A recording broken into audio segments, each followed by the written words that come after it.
जी को आमंत्रित करता हूं।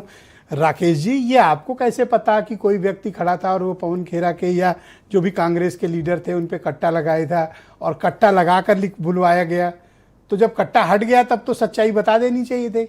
ये बयान काल्पनिक है या फिर इसके पीछे कुछ एविडेंस भी है आपके पास?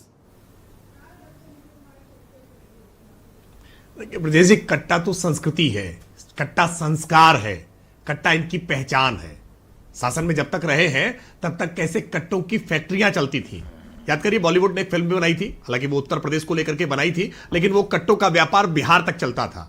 ये कट्टों का व्यापार समाजवादी पार्टी और राष्ट्रीय जनता दल की जुगलबंदी से अंतर्राज्यीय व्यापार भी इसका हुआ करता था। तो इस कट्टे को याद दिलाया है प्रधानमंत्री जी ने कि राष्ट्रीय जनता दल का ये कट्टे का व्यवहार अभी बदला नहीं है।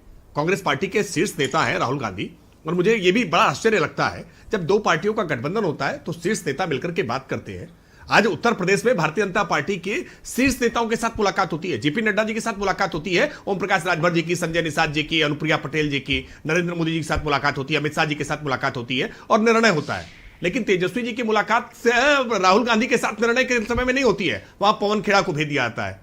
याद करिए कैसे उत्तर प्रदेश में भी जब मध्य प्रदेश में चुनाव लड़ने के लिए अखिलेश यादव जी गए थे तो कैसे कमलनाथ जी से मुलाकात करके रफा दफा कर लिया, तब भी राहुल जी से मुलाकात नहीं। ये क्षेत्रीय दलों को हमेशा छोटा मानती है कांग्रेस पार्टी, तो इसलिए क्षेत्रीय दलों ने भी अपना पूरा अधिकार जताने के लिए अपने उस संस्कारों का परिचय दिया है, संस्कृति का परिचय दिया है, उसी कट्टे संस्कृति का दबाव बना करके। और इसीलिए आज दबाव बनाया गया है कि कट्टा लगाया गया? मुझे इस पे थोड़ी क्लैरिटी दीजिए। कर रहे हैं राकेश जी, कट्टा लगाया गया या दबाव बनाया गया? दो क्लैरिटी दे दो इस पे।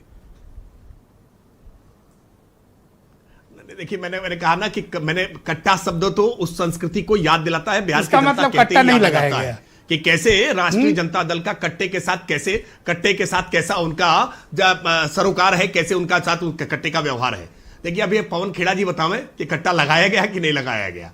पवन खेड़ा जी ज्यादा बेहतर बताएंगे या तेजस्वी यादव जी ज्यादा बेहतर? बिहार के मुद्दों के बजाय इस आरोप की पुष्टि या उसको नकारने का काम वो करे। बिहार के मुद्दों के बजाय पप्पू, टप्पू, अप्पू, ये क्या कौन से मुद्दे हैं?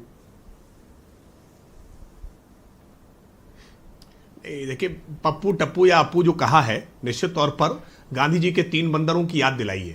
गांधी जी के 3 बंदर थे, 3 बंदर जो बुरा देखते नहीं थे, बुरा सुनते नहीं थे, बुरा बोलते नहीं थे। तो आज जो नकली गांधी है ना, उन्हीं के का अनुसरण करते हुए ये 3 प्रकार के दिखाई पड़ रहे हैं, जो बुरा देख नहीं रहे, जो बुरा बोल नहीं रहे, जो बुरा सुन नहीं रहे।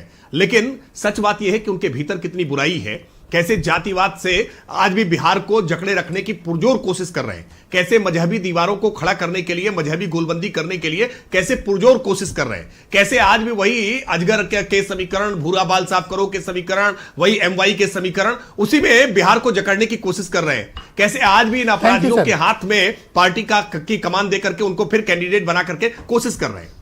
तो ये आप कंफर्म है कि कट्टा नहीं लगाया गया? अब ये अभी सुरेंद्र राजपूत जी बताएंगे, पवन खेड़ा से इनकी अच्छी बातचीत होती है, शाम को बातचीत करके आए हैं, बताएंगे। अच्छा, ठीक बात है, अभी कबूलवा लेंगे। अच्छा, अब चूंकि आपने रिकमेंड किया तो इन्हीं के साथ पास चलते हैं। सुरेंद्र जी, आपका स्वागत और